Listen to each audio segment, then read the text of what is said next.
Loman orangnya itu. Kalau saya udah ceritanya nggak usah terlalu panjang-panjang, nanti Gus Yudanya ngantuk. Jadi ini saya kembalikan lagi sama Gus Yuda. Itu kisah yang dialami Gus Adi ya, yang beliau itu saya tahu karena di Surabaya kan memang dulu nganggur, sering main ke tempat saya kerja itu. Lama nggak ketemu, tiba-tiba di Tuban bonek. Tahu-tahu lama nggak ketemu sudah menjadi jerakan pentol, dan sempat sukses punya, bisa ada rumah, bisa punya sepeda 4. Itu ternyata katanya barokahnya Sunan Jagung Kidul. Nah, itu mungkin apa namanya, memang waliullah itu sebenarnya loman semua, cuman ada yang jalurnya memang putih lurus, ada yang kecampur. Sebenarnya sama loh. Kalau kita apa namanya, tergantung kusnudan kita sebenarnya. Kalau Gus Adi ini cocok di Mbah Jong Kidul, sehingga dia sering ke sana ngaulonya mungkin bersih-bersih atau apa. Dari situlah penghuni makam tadi bisa ikut membantu mendoakan. Itu juga pernah terjadi dengan saya. Itu waktu dulu saya belum sekarang ya, masih mengembara. Saya kan kurang lebih 4 bulan di makamnya Mbah Condro Dipo, ada di Gresik, tempat untuk melihat hilal rupiah. Semuanya pasti tahu. Saya di situ malah kalau saya itu istilahnya dibandingkan ya, ziarah berdoa dengan saya nyapu-nyapu situ, itu lebih berkah kita nyapu makam. Pada waktu itu saya tuh mengembara, enggak bawa uang sama sekali, makan bingung. Nah, ketika saya di situ cuma diem, masuk makam, berdoa, itu masih ibaratnya makan tuh bingung. Tapi ketika kita tanpa sadar, kok saya pengen bersihkan makam, kan dosa kan di situ. Ibarat orang itu udah enak ya, memang tidur kok nggak mau bersih-bersih. Saya nyapu makam, Nah, anehnya setiap selesai nyapu makam pasti ada orang naik ngasih makan, ngasih kopi, ada yang ngasih uang. Itu hampir tiap hari, hampir setiap habis nyapu. Saya tes ketika itu, saya sehari tidak mau nyapu, tidak ada yang naik. Besoknya apalagi ada lagi. Itu aneh dan nyata. Itu di Mbah Conderdipo. Yang Conderdipo, konon Mbah Conderdipo ini yang menjadi murid Sunan Giri itu yang ngawul di Sunan Giri, termasuk Mbah Nyai Conderdipo itu tukang masaknya di Kedaton Giri, yang mempunyai keramat, bukan keramat ya, lebih ke mungkin anugerah. Ketika masak itu nggak habis-habis. Ketika dimakan santrinya Sunan Giri itu masak satu panci misalkan, itu terus nggak habis-habis. Nah, itu salah satu cerita warga sekitar Mbahnya Conderdipo di khidmah atau ngawulo di keratonnya Sunan Giri, di pesantrennya Sunan Giri. Nah, itu saya ketika di Mbahnya Conderdipo itu, Mbah Conderdipo, saya tukang sapu lho. Tapi makan terjamin, semuanya terjamin karena apa? Tidak tahu, itu walau alam. Barokahnya tuh makam saja itu saya baru kita tahu itu. Ternyata orang meninggal itu jasadnya, tapi ruhnya dia tahu, dia hidup, bahkan lebih tajam. Itu yang saya alami. Karena apa? Itu masih ngawul di makam ya, apalagi kita ngawul khidmah di waliullah atau orang soleh yang masih hidup, lebih lagi. Apapun itu, putih merahnya sebenarnya semua sama, cuma memang ada toreko. Kalau sekarang itu ada yang seperti Sunan Kalijogo ya, masuk melalui adat-adat, ada juga yang menjaga kemurniannya, seperti Syekh Abdul Asari itu kan Sayyid, keturunan Rasulullah, dari dia torekonya Ba'alawi, dan Ba'alawi lebih ke menjaga kemurnian agama, tidak mau dicampur-campur tuh. Dan ya baik, itu bukan berarti pelit.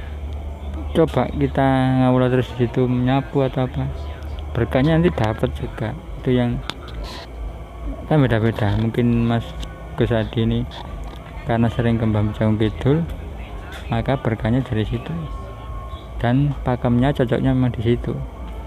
Nah, mungkin persepsi dari saya itu. Kita kan ini sekaligus sharing, dimana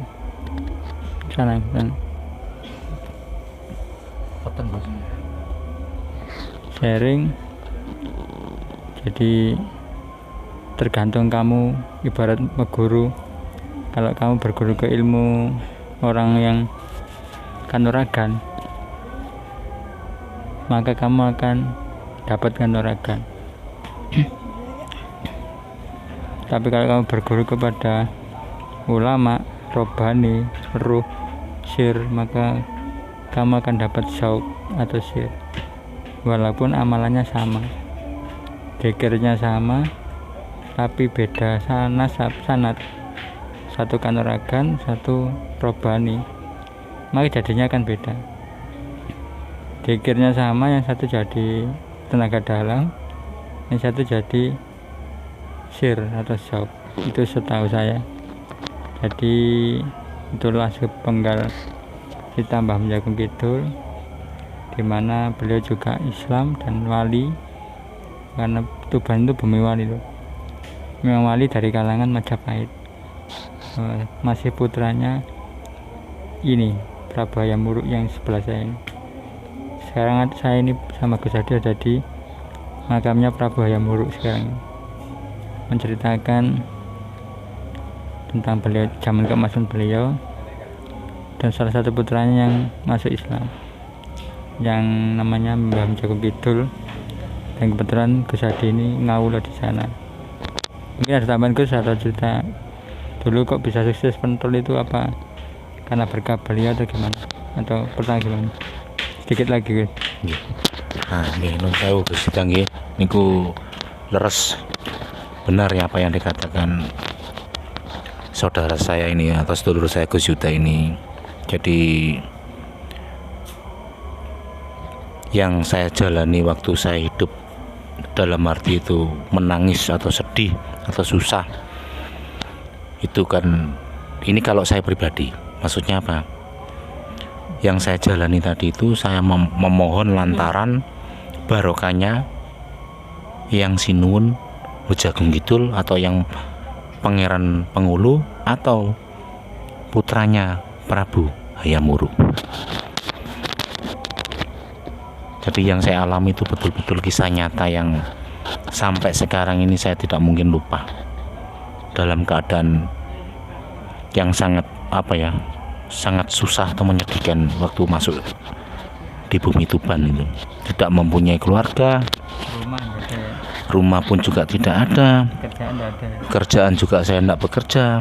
Cuman ya itu tadi, ya mohon maaf, saya cuman berbekal sepeda Vario 2016 dan itu pun hilang, diambil orang. Hilang itu, nyata itu. Sudah ibaratnya sudah jatuh tertimpa tangga. Itu yang saya alami. Tapi itu tadi saya yakinnya apa? Tetap lantaran Sinuwun jalan 1000 jalan. Saya juga tidak tahu, tapi semua yang saya jalani itu nyata. Maksudnya apa? Saya punya sepeda jelek, beli sepeda jelek. Kalau tidak salah ingat saya Astra 800 itu saya bikin jualan. Nah, itu lidah saya itu ngomong. Istri saya kan tidak makan, tidak minum, pokoknya mogok makan 3 hari. Kalau tidak salah ingat 3 hari itu. Itu saya ngomong, wis tenang ae, Gusti Allah iki sugih. Wis ta, kok lantaran Sinuwun tetep ono dalan. Engko diganti sing lebih apik teko sepeda sing ilang iku mau. Ya, semua kembali tadi. Kuasanya Gusti Allah tadi. Sing ngecat Lombok tadi, lantaran barokai putra Prabu Hayam Wuruk. Maksudnya apa? 1 tahun sepeda 3 saya. Duh, itu nyata yang saya alami. 1 tahun. Sampai tetangga yang di Tuban itu sampai iri semua. Ada yang ngomong saya itu melihara gundul, ada yang ngomong pesugihan. Pokoknya padahal waktu itu kalau saya ingat, saya tidak punya uang itu, tidak punya uang. Saya mau jualan itu utang dandang itu tidak dikasih, tidak percaya orang loh. Terus akhirnya saya utang payung, padahal payung harganya berapa, cuman kalau tidak salah ingat itu 60.000 antara 70. Tapi saya kan membutuhkan, makanya saya ibarat itu hutang ke orang nanti nyicil gitu loh, tidak dipercaya. Tetapi kembali lagi, semua itu kuasanya Gusti Allah lantaran Sinuwun Mbah Pangeran Pengulu, ya putra Prabu Hayam Wuruk ini. Saya sabar, saya tekuni 1 tahun saya bersepeda 3. Pokoknya tidak masuk nalar, tidak masuk logika, tidak masuk nalar. Tapi nyata itu yang saya alami. Akhirnya singkat ceritanya, karena orang itu ibaratnya itu banyak omongan yang kurang mengenakkan di telinga saya. Yang katanya ini, yang katanya itu, ya intinya tadi, maksudnya saya katanya pelihara pesugihan, pelihara gondol. Iya, aku di gondol loh, anakku loro. Saya ngejawab gitu. Lah bener toh. Nah itu saya ngomong sambil ketawa. Nah, tapi ya namanya orang Jawa itu, rasa rumongso. Biar ndak kakek ngomong orang-orang itu atau tetangga tadi, akhirnya saya jual 1, jadi tinggal 2. Nah, habis selesai itu saya turun, maksudnya saya asalnya bertempat tinggal di Bogor, di atas Gunung Kumbung. Itu saya turun tetap wilayah Bekti, tapi saya turun mendekati kolam renang Bekti. Jadi intinya saya sekarang ini ada di dekat kolam renang Bekti gitu loh. Tapi ya alhamdulillah berkat corona tadi akhirnya tidak karuan, hancur. bukan hancur ndak laku ndak, bukan masalah itu, bukan. Ya waktu terakhir saya ngeramik rumah, terus besoknya saya jualan sehari, besoknya meledos corona itu wes. Waalaikumsalam. Sampai sekarang saya ndak jualan. Sebenarnya saya masih ingin jualan lagi sebenarnya. Ya tetap saya minta barokai yang sinuwun Mbak Pangeran Pengulu. Cuman ya itu tadi ini saya masih mohon maaf, masih berusaha bangkit gitu loh. Cuman saya lihat lagi kok keadaannya masih belum dengan corona ini masih isintine sih moncrot gitu aja sih, gak karuan nih gara-gara corona ini. Jadi saya tuh masih setengah-setengah, ingin jualan, ingin tidak, ingin jualan, ingin tidak. Tapi kalau dalam hati saya ya gimana ya, memang ya namanya masa kita itu kayak gini terus. Nah terus gimana keluarga saya? Cuman saya kembalikan keadaan atau kahanan ini yang kurang mohon maaf, kurang bersahabat gitu loh. Gara-gara ini corona ini, bahkan saya pernah dikurunakan, saya orang tidak sakit-sakitan dikurunakan, akhirnya saya diisolasi 2 minggu. Itu gara-gara saya tidak jualan itu, diisolasi 2 minggu, saya tidak dikasih apa-apa. Terus keluarga saya tidak diperbolehkan keluar belonjo. Lah kalau tidak belonjo, tidak beli beras, tidak beli ikan, masa orang itu disuruh mati? Akhirnya debat rame sama sama perangkat kami itu setempat itu. Dan akhirnya ada orang mabuk itu loh ngerti sama saya. Ojo iku wong apik, ngawur ae kon niku. Yang orang mabuk tadi itu pada mabuk orangnya. Nah, akhirnya jalan solusi tengah tadi yang diperbolehkan keluar cuman satu, yaitu saya. Nah, tapi kalau logika, kalau orang enggak boleh keluar, gak oleh mangan, bongkok lan wong nang jero diukep, gak dikasih apa-apa, kan enggak masuk akal itu. Sebetulnya saya kalau ingat masalah itu, panas hebat saya. Kok ada perangkat setempat itu mengisolasi orang, tidak diberi makan? Ya bongkok toh, pasti otomatis bongkok toh. Mau nyapa itu? Ya tadi saya kembali lagi ke laptop, mungkin berkat sinuwun Mbak Pangeran Pengulu tadi, dengan lantaran orang mabuk tadi gitu loh. Maksudnya dia yang menghadang perangkat setempat bekti itu. Sampai sekarang kalau saya ingat ya dendam luar biasa kalau saya ingat peristiwa itu. Karena apa? RT-nya kan tentara, seharusnya kan tentara kan tahu mana yang baik, mana yang benar. Kenapa kok dia itu diam begitu loh? Itu yang jadi pertanyaan saya gitu loh. Orang tidak boleh beli makanan di luar, tidak dikasih makan, akhirnya larinya kemana? Nah, itu kan gara-gara corona ini. Nah itu sekali lagi itu kan pengalaman saya yang pernah saya alami di daerah Tuban gitu loh. Ya gara-gara corona tadi akhirnya saya tidak jualan sampai sekarang. Nah, itu sampai sekarang yang RT-nya yang tentara tadi ya malu ketemu saya. Ya saya ya mohon maaf kalau saya mangkel ya mangkel, dendamnya dendam. RT-nya kan oknum, anggota TNI, seharusnya dia tahu, maksudnya menengahi. Seharusnya itu diam aja. Saya datangi, orang ndak karu-karuan, dikirain saya apa? Maksudnya dikirain maling, dikirain apa? Ya Allah, kalau ingat saya kejadian peristiwa saya diisolasi itu.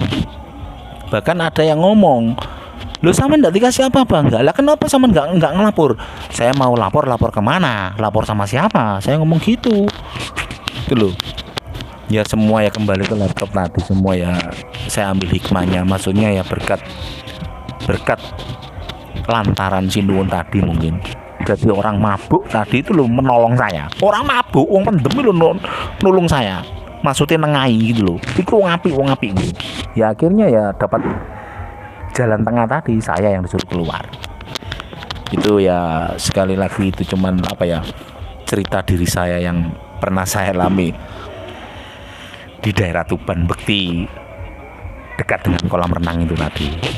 Makanya ya itu tadi mau saya, nah kalau bisa ini corona ini dihapus. Karena apa ya, susah saya kena itu. Saya kalau ingat itu ya Allah, orang tidak salah di kambing hitam jadi salah tidak karuan. Kalau ingat saya subhanallah, ingat saya marah luar biasa kalau ingat kejadian itu. Ya sekali lagi mohon maaf, ini kan sekedar cerita, maksudnya yang saya alami tadi. Cerita nyata yang saya alami dengan keluarga saya, dengan istri saya, dengan anak saya 2 gitu loh. Jadi dipotret, diviralkan, jadi bakul-bakul semua. Loh, sampean yang kena corona. Astagfirullah, saya bukan kena corona, saya ini tidak salah, diisolasi. Bejat, kurang ajar itu ya. Saya marah-marah kalau ingat itu. Kalau ingat itu waktu itu saya tetap apa ya namanya orang ya dendam tuh kalau ingat peristiwa itu. Orang tidak salah dibikin salah gitu. Ya Allah, mudah-mudahan lah berakhir. Mudah-mudahan itu berakhir. Biar rakyat ini enggak susah gitu loh. Ya Allah. Udah sekian dari saya. Kalau ada salah dan kurangnya saya mohon maaf sebesar-besarnya. Ini saya kembalikan lagi sama saudara saya, sedulur saya Gus Yuda ini. Oke, itu curhatan rakyat kecil loh ya.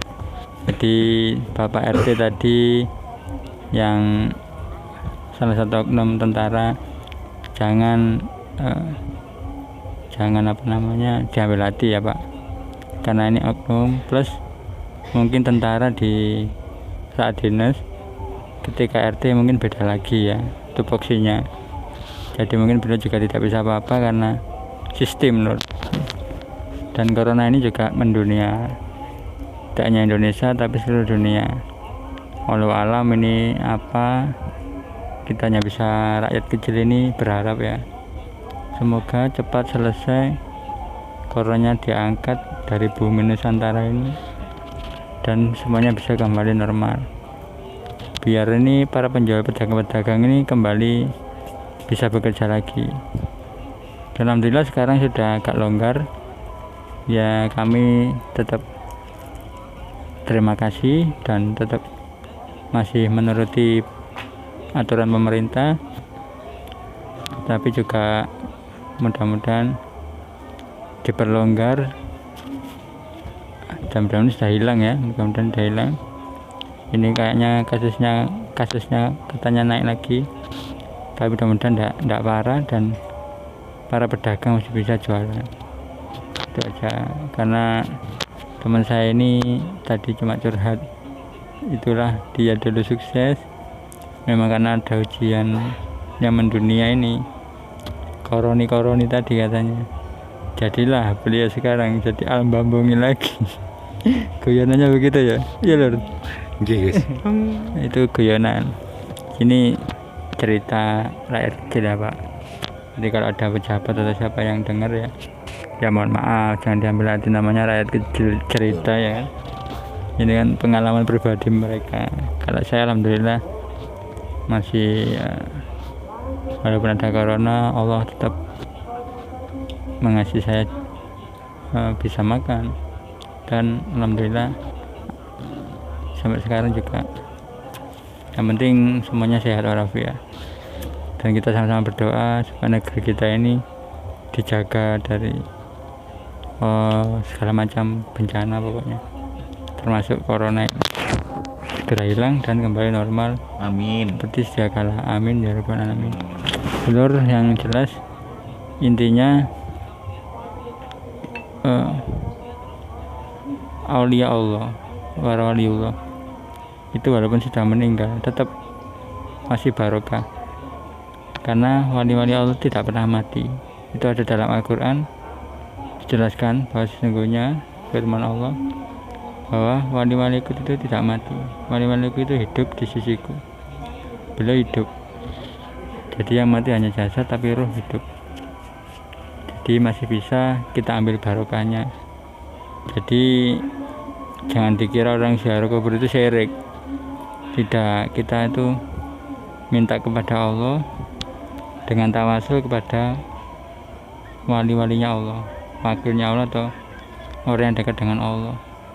Karena itu bentuk kerendahan kita ini banyak dosa, masih kotor, sehingga doa kita itu mungkin ngambang-ngambang di tidak sampai langit, di awan-awan, saking kotornya, saking banyak maksiatnya.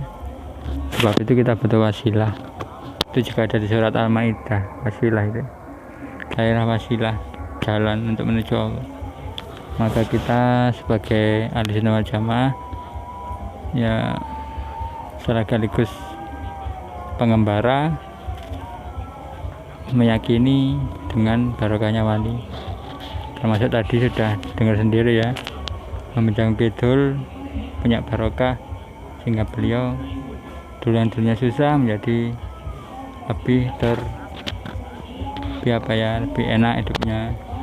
Saya juga gitu, barokahnya saya ikut hijrah ikut ulama juga, alhamdulillah lebih lebih tertata hidupnya.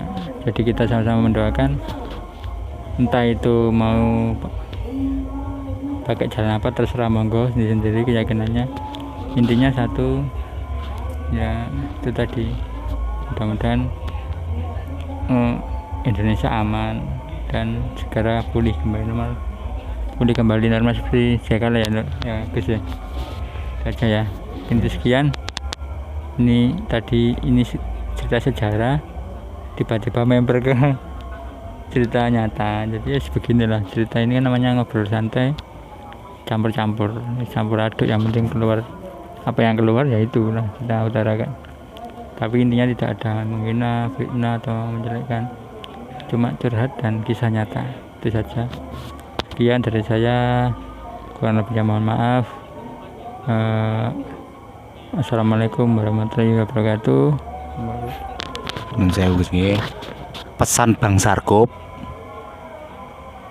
waspadalah. Dah, sekian, terima kasih.